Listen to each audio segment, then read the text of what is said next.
Devil May Cry. Dante, do you have any idea how many times I've tried to call? Like a zillion. Oh my god, tonight's my birthday party. Yeah, I'm turning 18. Not a little kid.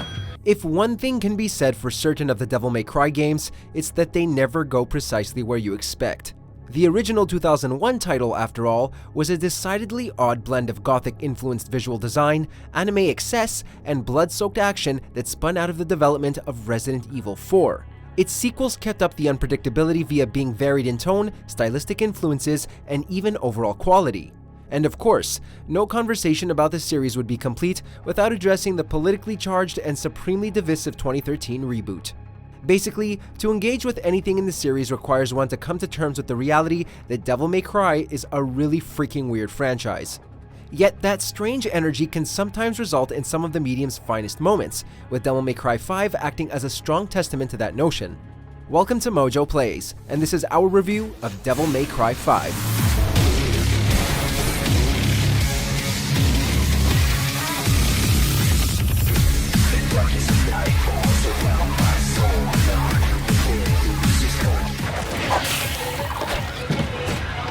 Before we begin, we publish new content all week long, so be sure to subscribe and ring the bell to get notified about our latest videos.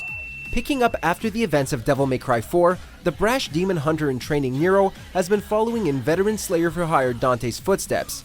Unfortunately for the pair, their skills prove insufficient against the arrival of a new demonic despot named Urizen. Well, looks like this won't be a total waste of time after all. Enter V, an enigmatic new client of Dante's who intervenes seemingly to aid Nero in stopping Urizen's dark machinations, and also to carry out his own agenda. I must destroy. I thought that was the plan all along. Beneath the world in peril pretense lies an actually quite compelling narrative dealing in themes of familial conflict and dealing with existing legacies, interspersed with some tragic and even surreal interludes. Any more specifics would only serve to spoil a fair number of significant plot turns and character reveals.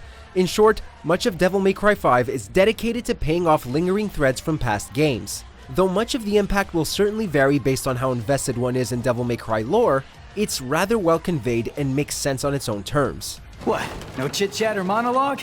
Just getting right to the point, huh? The more serious, high-drama aspects are complemented and balanced out by a healthy embrace of levity and character interplay. Nero and Dante's dry one-liners and sardonic approach to conversations don't cease to be amusing, and Nero's mechanic-slash-artisan partner Nico frequently steals any scene she's in. Woo-wee! I'm gonna make something amazing out of this. Did you just sniff that? Do you have any idea where that's been? Up your butt? Plus, the obvious absurdity of growling monstrosities from hell getting put down by dad jokes and oversized weapons remains a distinct pleasure. It's just a shame how certain returning characters like Lady and Trish find themselves sidelined for long stretches, coming across as practically tangential to the larger plot concerns. Shocker. A Devil May Cry game wouldn't feel quite right if plentiful bloodshed and slick combo-heavy combat were absent.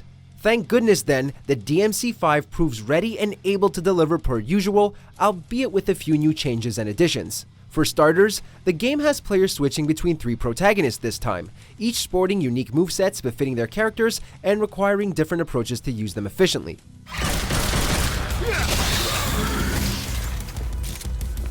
Nero, having had his right arm replaced by the Devil Breaker cybernetic prosthetic, uses a mix of magic-infused blasts, sword attacks, and revolver blasts to cut through demons.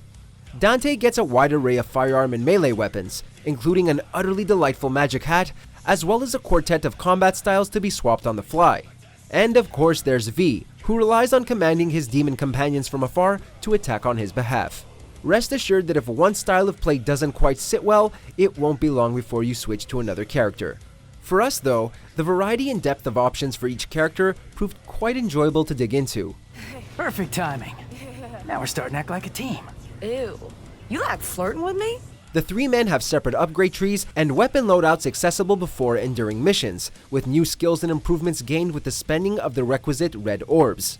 There's a kind of inherently compulsive feeling in striving for higher combos during fights and exploring every corner of levels in order to locate the most orbs possible.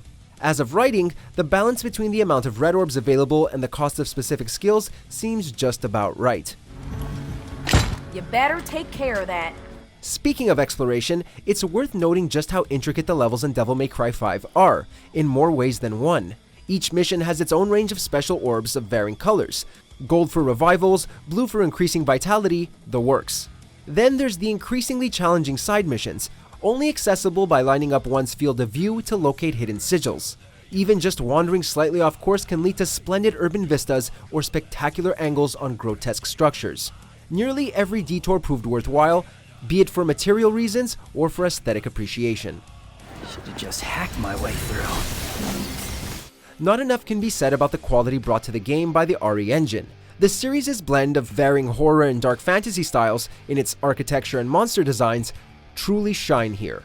Buildings and human-made structures give way to bizarre organic tendrils, bright red pustules crop up in the strangest of places, and the creatures of the underworld are unabashedly warped in nature.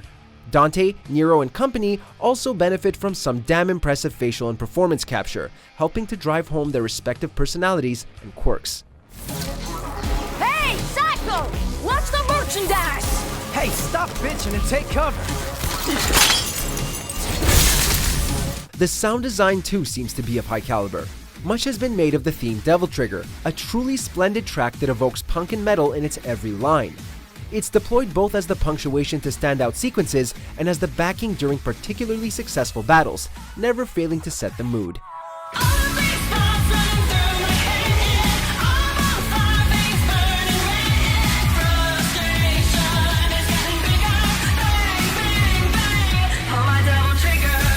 While not every track in the game quite stands out in the same fashion, the composition of backing music in Devil May Cry 5 remains consistently engaging. Looks like I'm gonna make it there before you do, V. Devil May Cry 5 is bizarre, dramatic, gruesome, and gleeful in its endeavors. Its willingness to go to odd places pairs well with Capcom's eye for smooth and intense action. Truly, this game is beautiful in its embrace of refined yet barely restrained carnage. Whatever comes next, it'll be hard-pressed to match what was accomplished here. Well, guess it's just you and me, cockroach. Check out these other great clips from MojoPlays, and be sure to subscribe and ring the bell to get notified about our latest videos.